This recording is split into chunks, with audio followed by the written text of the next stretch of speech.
দাদা, এই যে রামিসা নামের মেয়েটা মারা গেল, ধর্ষণের শিকার হলো, এই বিষয় নিয়ে তোর কি মতামত? কিছু চিন্তা ভাবনা করেছিস?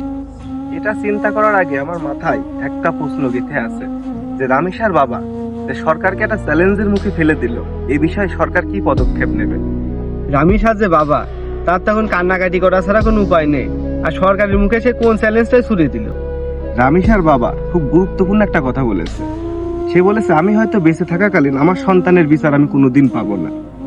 ধর্ষক যদি কোনোদিন কোনো কায়দায় বিচারও পায়, সে 1 মাসের ভিতরে ছাড়া পেয়ে যাবে, তারপর নতুন অপকণ্ডের শিকার করে বেড়াবে আবার।